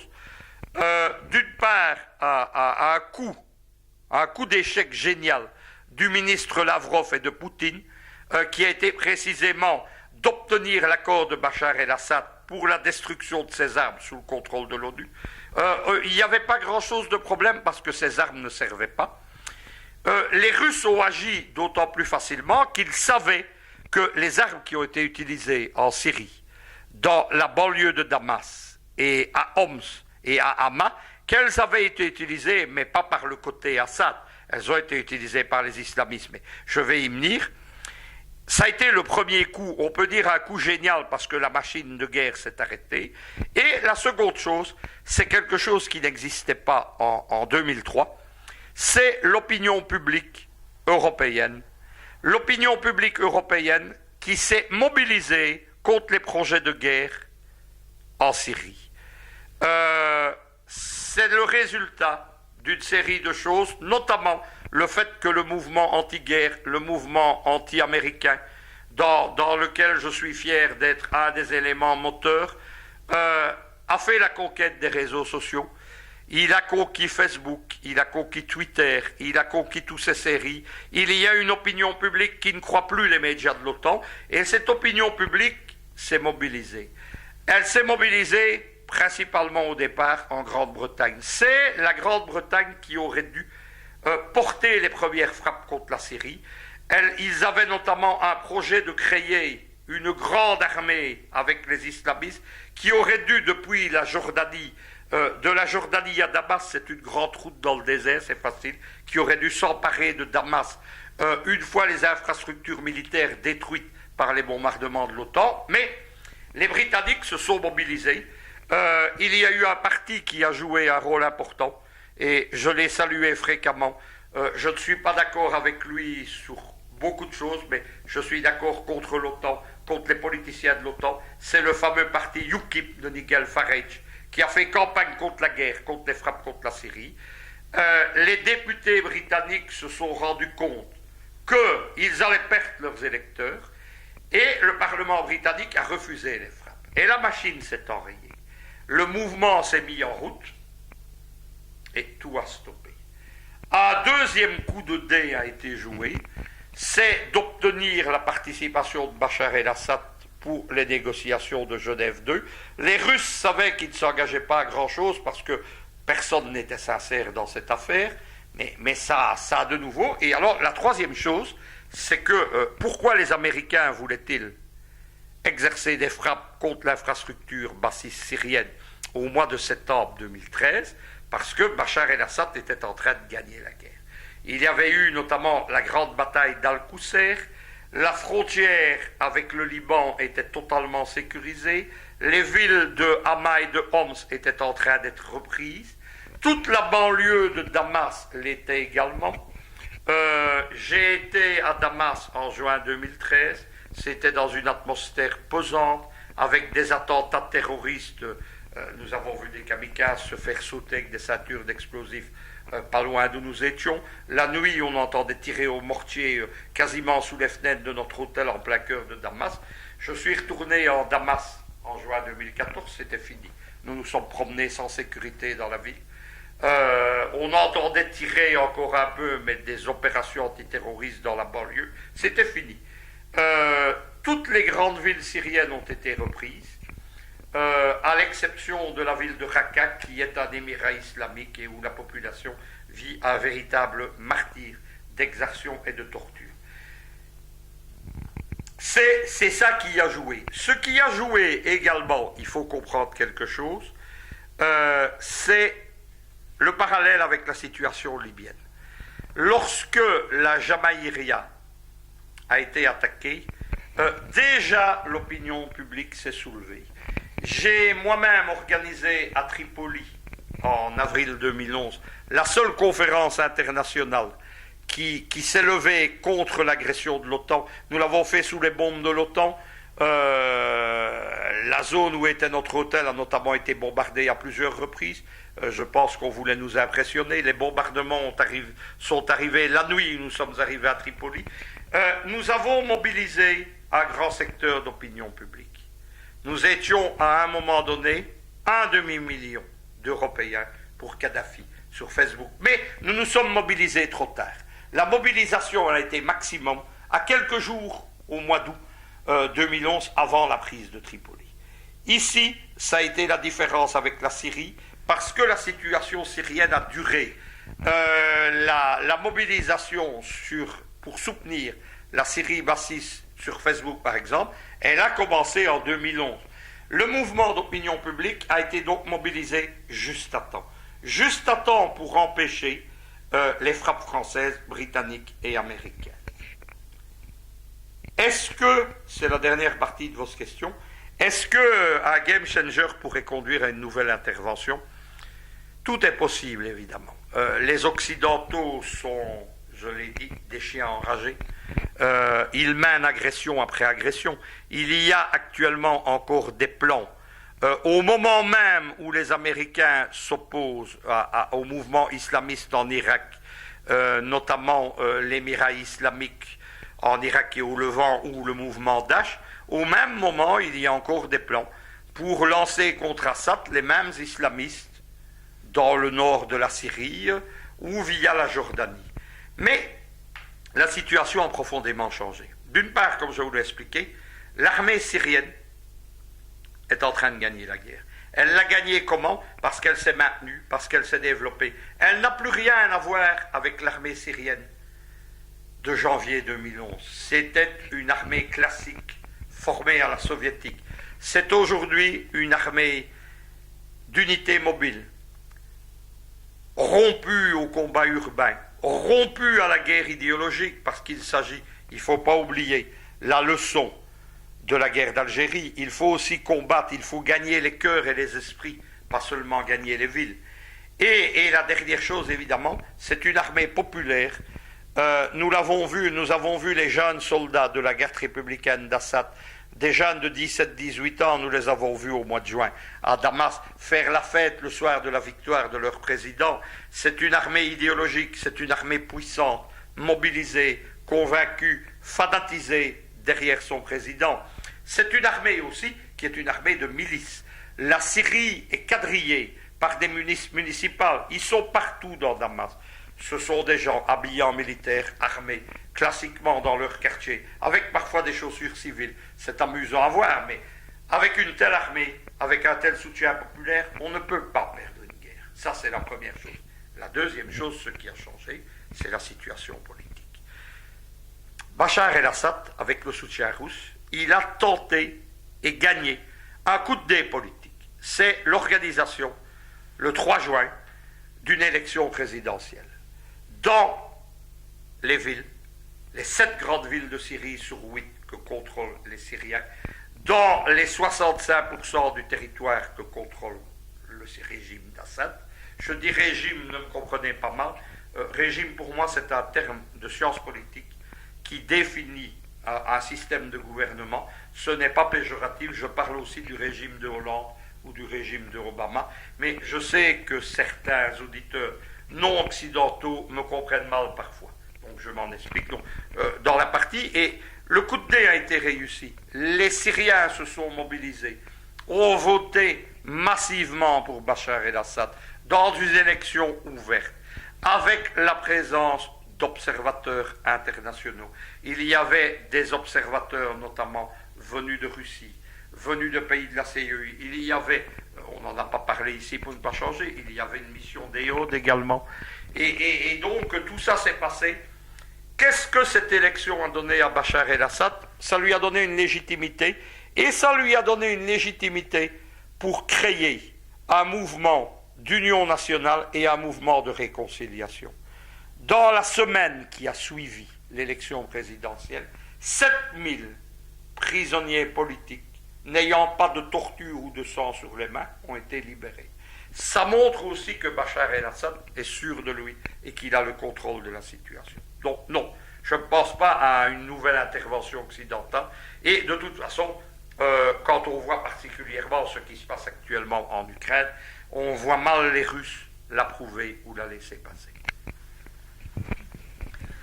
La conférence de paix Genève 2 a été un échec.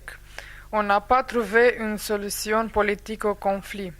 Pourquoi y a-t-il une possibilité de négocier une transition pacifique? Je vais vous dire deux choses.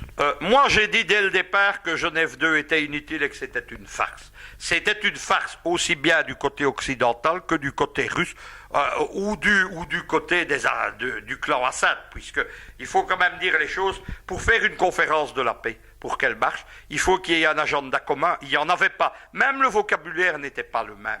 Les Syriens pro-Assad allaient là pour qu'on entende ce qu'ils appellent l'opposition patriotique, c'est-à-dire les partis politiques qui sont, il y a 12 partis représentés au Parlement syrien, issus d'élections démocratiques, et tous ne sont pas dans le gouvernement. Donc les Syriens pro-Assad voulaient qu'on entende ces gens, et voulaient qu'on les associe au processus. Ils disaient qu'il n'était pas question de discuter avec des islamistes ou des terroristes. Les Occidentaux, de l'autre côté, venaient pour que Assad victorieux, remette ses pouvoirs, démissionne et établisse un gouvernement fantoche. L'idée d'un gouvernement fantoche en Syrie, c'est une vieille idée occidentale. Elle a été tentée d'être mise au point. Dès le mois de juillet 2011, l'un des candidats, quel était le but? Le but était de faire partir Assad, de faire partir les principaux généraux et politiciens bassistes, et à la place d'associer les frères musulmans, les pro-saoudiens, quelques hommes politiques et quelques généraux de l'armée acceptables. Et l'homme qui avait été pressenti pour ça, c'est un ami d'enfance de Bachar el-Assad, c'est le général Talas, Maher Talas, qui a trahi, qui a fait défection, qui a été pris en main par les Français. Tout ça a échoué. Les manœuvres n'ont pas pris, et donc Genève 2 n'avait pas de raison de fonctionner. La seule façon de mettre un terme à la guerre et d'amener la paix, c'est l'option qu'a choisie précisément le président Bachar el-Assad. C'est de gagner la guerre pour faire la paix.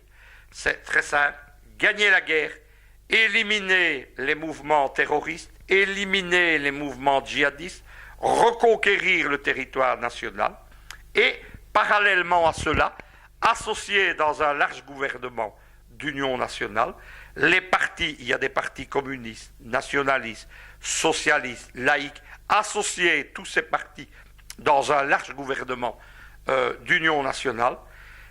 Pour ça, il fallait une double légitimité à Bachar el-Assad. Il fallait celui d'un homme qui a gardé le contrôle et qui reconquiert le territoire national. Il l'a. Et il fallait la légitimité d'un homme qui a été désigné par son peuple. Il l'a eu par la présidentielle du 3 juin, quelles qu'aient été les critiques ou les colibets des Occidentaux. Est-ce que maintenant cela veut dire que la paix va arriver? Il y a deux choses qui sont claires.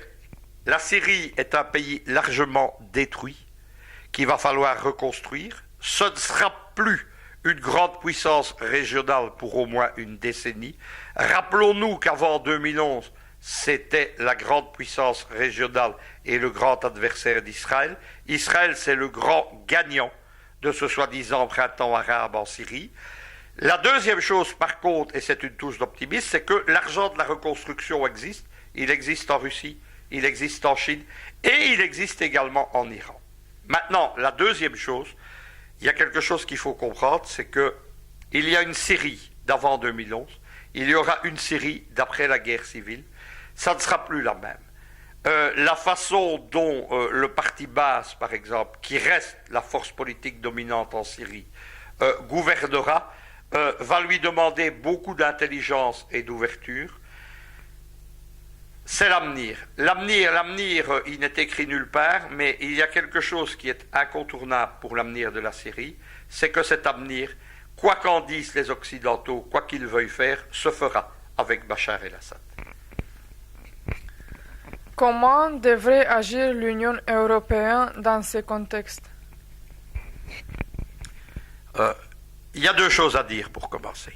La première chose à dire, c'est que l'Union européenne, c'est un géant économique, mais elle n'existe pas. Elle est inexistante politiquement. Ce qu'on appelle la politique extérieure de l'Union européenne, c'est la politique extérieure des pays de l'Union européenne dans l'OTAN. C'est une politique sous influence, sous contrôle américain. Ce n'est pas un hasard si d'ailleurs les messieurs politiques extérieurs de l'Union européenne ont été, comme Javier Solana, d'anciens secrétaires généraux de l'OTAN. Il n'y a pas de défense européenne. Les embryons qui existent servent de troupes de masse de manœuvre à l'OTAN. C'est l'OTAN. Malheureusement, l'Union européenne, les politiciens de l'Union européenne ont trahi l'idée européiste. Il n'y aura probablement jamais d'État européen supranational. Il y a ce que j'appelle le NATO-land. Maintenant, venons-en à ce qu'aurait dû être une politique. Il y a une notion fondamentale, c'est que les guerres que mènent les États-Unis en Eurasie, Afghanistan, Irak, Syrie, aujourd'hui Ukraine, ce sont des guerres contre la Grande Europe, pour empêcher l'émergence de la Grande Europe. Qu'est-ce que j'appelle la Grande Europe? C'est l'Europe de Vladivostok à Reykjavik, c'est la Grande Europe indépendante, eurasiatique, libérée de l'OTAN et de la domination américaine. L'homme qui a bien expliqué le mieux que ça, c'est le grand géopoliticien autrichien, le général von Lausen. C'était un grand admirateur et un ami de Jean Thérière. Il a écrit un livre fondamental qu'on appelle Denken in Continenten, Penser en continent. C'est un des livres qui m'a marqué également. Il a étudié ces guerres contre la Grande Europe à propos de l'Irak. Ce qu'il a dit, on peut le redire à propos de la Libye, de la Jamaïria libyenne. On peut le dire à propos de la Syrie. On peut le dire, bien entendu, à propos de l'Irak. Et tout ça a commencé avec l'Afghanistan. La classe politique européenne, qui est ce que les marxistes et Lénine appelaient une classe comprador, une bourgeoisie comprador, c'est un terme historique qui vient de la bourgeoisie indigène dans les colonies portugaises de Macao et de Hong Kong au départ, et qui gouvernait, qui avait gardé un semblant de pouvoir politique, mais qui gouvernait en appliquant la politique du colonialisme portugais. La classe dirigeante de l'Union européenne, c'est une bourgeoisie comprador à l'échelle des 28 pays. Elle fait quoi? Elle fait la politique de Washington et elle mène une politique qui va à l'encontre même des intérêts historiques de cette grande Europe et de tous nos peuples. Mais ça ne s'arrête pas là. Ces politiciens font également une politique qui va à l'encontre même de la sécurité fondamentale de tous nos citoyens. Je vous ai parlé du problème des djihadistes, ces djihadistes de l'Union européenne. Ils ne sont pas arrivés là-bas par hasard, ce n'est pas un accident de l'histoire, ce n'est pas comme on nous le raconte maintenant, M. Valls ou Mme Milquet, ce n'est pas quelque chose qui est arrivé par hasard, ce n'est pas quelque chose qu'on n'a pas vu, dont on n'a pas le contrôle, non, on a sciemment organisé, laissé organiser au sein des services secrets de l'OTAN, à commencer par les services turcs, membres de l'OTAN, je vous le rappelle, on a laissé organiser des réseaux, des voies d'acheminement, des voies de financement, et tout ça a tourné sans aucun problème pendant 2 années. J'ai, moi, en novembre 2011, déjà étudié le phénomène de ces réseaux. Il y a des grandes revues françaises, comme Valeurs Actuelles, qui ont fait la même chose. Et nous avons dit, nous avons crié casse-cou, comme on dit en français. On a dit, voilà, qu'est-ce qui est en train de se passer? On est en train de créer les réseaux de la terreur. On est en train de créer des gens qui vont inévitablement revenir chez nous. Mais je vais ajouter quelque chose. La question des djihadistes, elle ne s'arrête pas là. On parle d'un phénomène général. Il y a aussi le terrorisme dans le Caucase. Le terrorisme dans le Caucase, mais qui a frappé des villes comme Moscou ou Volgograd. Volgograd, c'est l'ancienne Stalingrad, donc c'est vers la mer Caspienne, c'est vers des villes comme Astrakhan. On n'est pas au bout du monde, on n'est pas loin. Qui a permis les attentats, qui les a commis? Ce sont des femmes, des djihadistes. Ces femmes, elles sont fanatisées et elles échappent à beaucoup de contrôles de sécurité parce qu'elles ont le type européen. Un attentat à Moscou, par exemple, a été créé. La femme qui s'est fait sauter, qui venait de Tchétchénie, était une Russe convertie, blonde aux yeux bleus. Qu'est-ce qui s'est passé? Le même phénomène est en train de se passer actuellement. Qu'est-ce qui se passe? Il y a un deuxième phénomène qu'on appelle le djihad par le sexe. C'est-à-dire qu'une série de prédicateurs malades qui ont perverti les valeurs de l'islam, tous les vrais musulmans condamnent cela. Eh bien, des filles ont été envoyées là-bas et elles servent de compagnes de guerre, ou, bon, parlons franchement, elles servent aussi de délassement. Je vais peut-être choquer, mais elles servent aussi à de la prostitution militante, aux djihadistes. Ces femmes sont formées, mais elles sont formées aussi aux méthodes du terrorisme. Certaines dans le passé ont déjà été actives en Belgique. Il y a des cas. Ces femmes vont revenir. Et nous allons être, à cause de la criminelle stupidité de nos gouvernements, de nos politiciens occidentaux, qui ont voulu détruire le régime de Bachar el-Assad, ces femmes vont revenir et vont poser le même problème de sécurité qui existe dans le Caucase. La dernière chose qu'il faut quand même comprendre, c'est que moi je n'entends à la tribune du Parlement européen, j'entends de grands discours, j'entends par exemple quelqu'un comme Cohn-Bendit, on n'arrête pas de parler démocratie, liberté, humanisme européen. Mais qu'est-ce que je constate quand même? C'est que notre civilisation, la civilisation européenne, elle est née en Syrie. Elle est née en Syrie, où l'on parlait araméen, qui était la langue du Christ. Tous ceux qui aujourd'hui se réclament du christianisme, quelle que soit sa forme, ce christianisme est un christianisme qui est né avec Paul de Tarse en Syrie au début du premier millénaire. Cette civilisation harmonieuse où pouvaient cohabiter des chrétiens orthodoxes, catholiques, syriaques, romains, arméniens, ce sont toutes les variétés de l'orthodoxie ou du catholicisme, où pouvaient cohabiter musulmans, chiites et sunnites, c'était précisément la réalité de trois pays. C'était la réalité de l'Irak bassiste. Cette civilisation a été détruite par les Occidentaux, les Américains, avec la complicité et l'aide des Européens. Vous voyez en ce moment ce qui se passe en Irak. Nous sommes en juillet 2014. C'est la guerre religieuse de tous contre tous. Ça n'existait pas dans l'Irak bassiste. Le second pays, c'était précisément la Syrie des Assad, où il y a encore cela.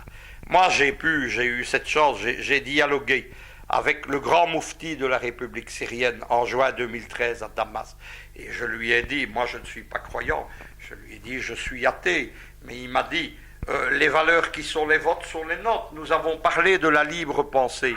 Cet homme est un des grands philosophes de la Syrie. Le troisième pays où on était tolérant, où il y avait des communautés religieuses, catholiques par exemple, c'était la Libye de Muammar Kadhafi. Ça n'existe plus non plus. Actuellement en Libye, les musulmans se font la guerre. Ils se font la guerre entre sectes sunnites. Là, il n'y a même pas le problème des chiites. Quatrième pays qui est frappé, que l'on a voulu détruire en même temps que la Syrie, c'est le Liban. Ceux qui, comme moi, sont allés au Liban savent que comme en Syrie, puisque le Liban est une deuxième Syrie, parce que s'il n'y avait pas eu le colonialisme français, ça serait encore maintenant un seul pays, mais au Liban, on trouve toutes les religions.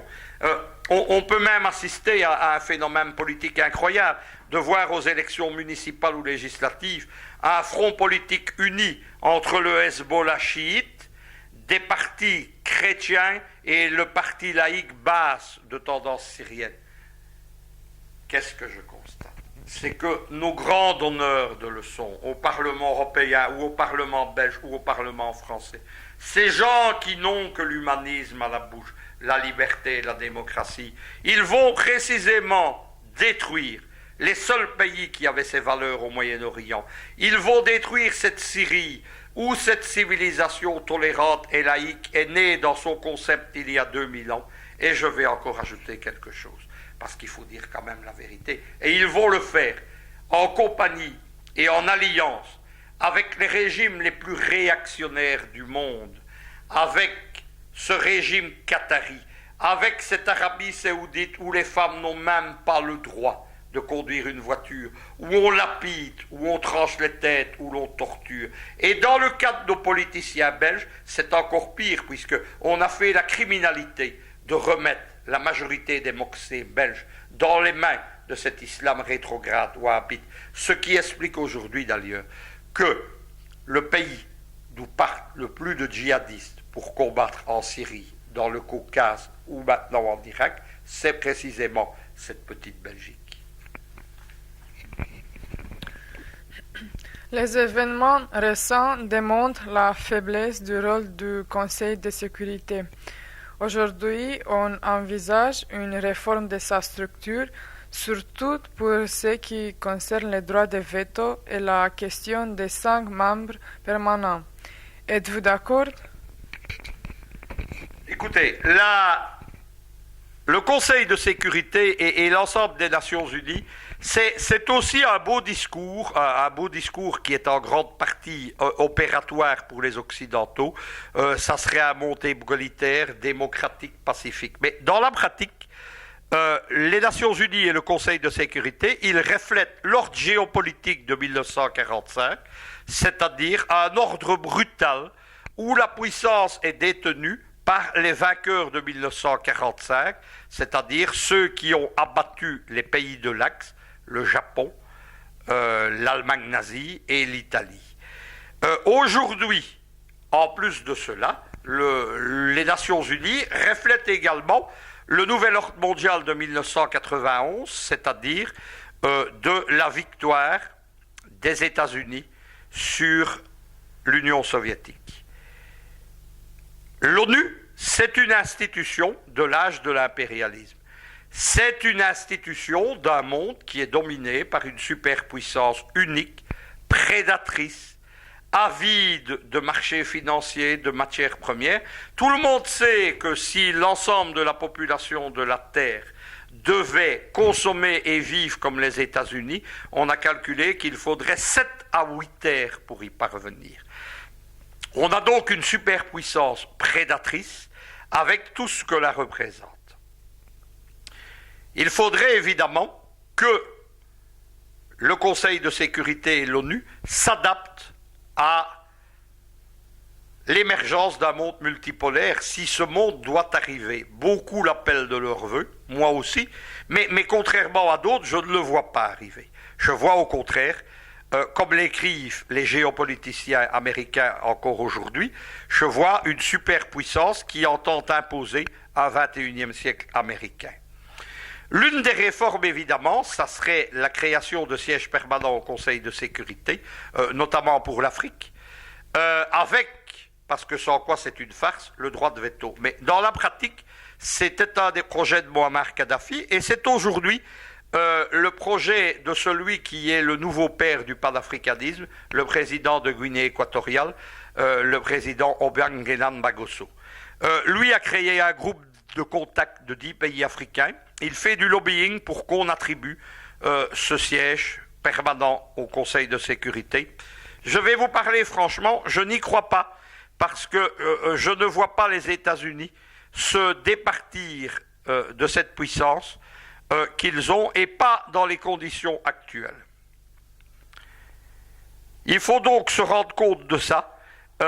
Tout le reste, ce ne seront que ce que j'appelle des réformes cosmétiques, c'est-à-dire qu'on va rendre les Nations Unies un peu plus acceptables. Quelles sont vos idées pour une éventuelle réforme? Je vais vous surprendre, mais une fois de plus, je ne parlerai pas avec la langue de bois. Je vous l'ai dit, l'ONU, c'est actuellement une institution de l'âge de l'impérialisme. Je crois que l'ONU disparaîtra et qu'il faudra en finir avec l'ONU lorsqu'on sortira de cet âge de l'impérialisme. Quel est le bilan des Nations Unies? Pour moi, c'est un bilan globalement négatif. C'est une immense machine qui a fait la fortune d'une classe internationale de fonctionnaires parasites. Tous ces gens vivent bien sur la misère du monde, mais le même problème se pose dans les autres organismes qui en dépendent, comme l'UNESCO ou l'UNICEF. Le bilan de tout ça, il n'est pas tellement conséquent. L'ONU n'a pas empêché grand-chose comme guerre, elle en a même favorisé certaines. C'est le Conseil de sécurité, c'est l'ONU qui a favorisé la destruction de la Jamaïria libyenne, et qu'on comprenne bien, qui a ouvert cette boîte de Pandore qui déstabilise actuellement une grande partie de l'Afrique, depuis les côtes de la Méditerranée jusqu'au golfe de Guinée et jusqu'à la Somalie. Tous ces islamistes, Shebab, Acmi, Al-Qaïda, Boko Haram qui émergent, ils ont émergé sur les ruines de cette Jamaïria que les Occidentaux ont volontairement détruite. Ça, c'est une des choses que l'ONU a ratées. Il faut voir l'intervention des casques bleus dans le monde. Il y a tout d'abord l'accord de scandale, les scandales de viol, de réseaux pédophiles qui accompagnent les troupes de l'ONU. Il y a toute cette série de trafics qui leur sont liés. Et pour arriver à quoi? Pour arriver à des pays qui ne sont pas plus stabilisés, ou au contraire qui sont déstabilisés. À plusieurs reprises, les casques bleus sont intervenus pour abattre des ennemis de l'Occident. On se souviendra de Lumumba dans les années 60 au Congo, et pour arriver au président Gbagbo en Côte d'Ivoire. Donc moi je ne crois plus tellement à cette ONU. Lorsque je vois l'ordre international, je pense à une phrase d'un grand historien allemand, c'est Frédéric Grimm. Il a écrit principalement sur l'ordre international au moment de la guerre de 30 ans, sur la destruction de l'Empire allemand, sur l'émergence de la grande puissance impérialiste, qui était à l'époque la France du cardinal de Richelieu. Il a écrit un livre qui s'appelle Le Testament de Richelieu. Et que dit Grimm? Il parle de l'insupportable anarchie internationale d'un ordre injuste. C'est le monde auquel nous sommes confrontés sous domination américaine. À ça s'ajoute ce que j'ai appelé le scénario du diable, c'est-à-dire en géopolitique, la géostratégie du chaos, c'est-à-dire que lorsqu'on ne peut pas contrôler un État, on le fait éclater. On le fait éclater en mini-États rivaux, on le fait éclater en États de facto mafieux, on le fait éclater en groupes ethniques et religieux. Le laboratoire de tout ça, ça a été au début des années 90, précisément la Somalie. On parle de somalisation, on dit aujourd'hui que la Libye est en voie de somalisation. Qui se souvient encore aujourd'hui de la grande puissance régionale qu'était dans les années 1980 la Somalie socialiste du maréchal Siad Barre, le principal allié de l'Union soviétique dans cette région du monde? Il n'en reste rien. La Somalie aujourd'hui, c'est 5 États reconnus ou de facto. Le même processus est en cours en Irak. Le même processus est en cours en Libye. Le même processus, évidemment, va arriver en Afghanistan. Le même processus commence en Irak. Lorsque les Américains ne peuvent plus contrôler, ils font éclater. C'est facile ensuite de manipuler des États fantoches qui n'existent pas. C'est facile de contrôler les matières premières, les ports, les zones d'approvisionnement, les oléoducs, à l'aide des mercenaires occidentaux et des casques bleus de l'ONU. C'est ce qui se passe au Congo, par exemple. Et donc, tout ça permet aux États-Unis de rester la superpuissance. Moi, j'appelle de mes voeux un autre monde. J'appelle de mes voeux un monde multipolaire. Ce monde multipolaire, comment peut-il exister? Il peut exister sur un concept géopolitique. C'est le concept que nous défendions déjà avec notre empire euro-soviétique dans les années 1980, Jean Thériard et moi-même. C'est le concept des blocs géopolitiques autocentrés, des blocs continentaux, c'est-à-dire des blocs qui ont atteint non pas leurs frontières, parce que le drame de la géopolitique mondiale actuelle, c'est que les puissances s'affrontent sur des frontières. La frontière précisément du Caucase, de l'Eurasie, du Grand Moyen-Orient, la frontière de la mer de Chine actuellement entre le Japon, la Chine, les États-Unis, l'Australie, qui annonce des guerres du futur dans le Pacifique, les frontières, etc. Les blocs géopolitiques autocentrés, autosuffisants, eux, ils ont atteint leur rivage, c'est-à-dire qu'ils ont accompli leur extension géopolitique maximum. Quel est pour le futur, quel est un avenir de paix? Ce sont des blocs justement qui n'ont plus de frontières où s'affronter, qui peuvent à ce moment-là négocier entre eux des accords bilatéraux de paix et qui peuvent, sur le territoire de leur bloc, assurer la sécurité, l'ordre et la paix. La paix, rappelons-nous la paix romaine. La paix romaine, c'était celle des légions. Il faut à ces blocs autocentrés de nouvelles légions pour assurer cette paix. On ne peut pas accepter un monde où les mafias, les groupes ethno-religieux, les grands groupes criminels, les multinationales vivent de l'exploitation, de la guerre, de la division. Il n'est pas normal, à l'ère des satellites, à l'ère des ordinateurs, à l'ère de la projection des grands porteurs militaires, il n'est pas normal qu'il existe encore le trafic des êtres humains, le trafic des femmes, le trafic de la drogue au départ d'États narcotrafiquants.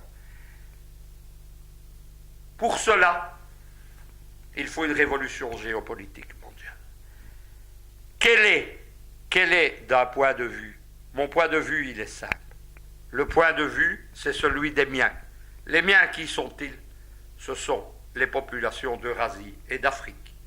Je le dis franchement, mes frères sont à Moscou, mes frères sont à Paris, mes frères sont à Malabo.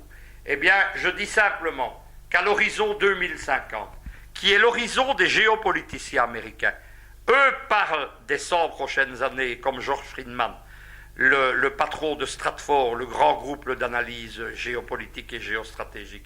Eh bien, je dis comme eux, à l'horizon 2050, nous devons être libres. Nous devons rester ou redevenir des acteurs de l'histoire, ce que nous ne sommes plus en Union européenne. Cela suppose un grand bloc, un bloc de 2 milliards d'habitants, qui fera pendant au bloc nord-américain, qui lui s'apprête à digérer le Mexique et le Canada, qui fera pendant aussi à la superpuissance chinoise. Ce bloc, je l'ai appelé l'axe Eurasie-Afrique.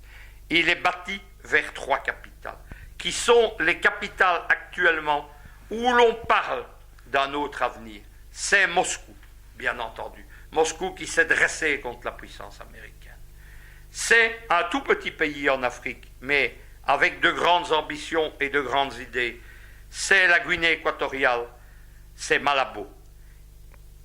Et le troisième pays, c'est la géopolitique qui nous a conduits, c'est dans le chaos actuel moyen-oriental, c'est la puissance régionale qui est en train d'émerger, qui est anti-américaine, qui est favorable justement à une alliance avec l'Afrique et la Russie, c'est Téhéran. Si nous n'arrivons pas à cela, en 2050, nous ne serons sortis de l'histoire. Nous, les Européens, nous, les Eurasiates, nous, les Africains, mais aussi nous continuerons à vivre dans ce chaos mondial qui est insupportable à tous les hommes de bien, à tous les hommes qui croient que l'homme mérite mieux que sombrer dans l'anarchie américaine. Je vous remercie. Merci Luc Michel pour le temps que vous nous avez consacré.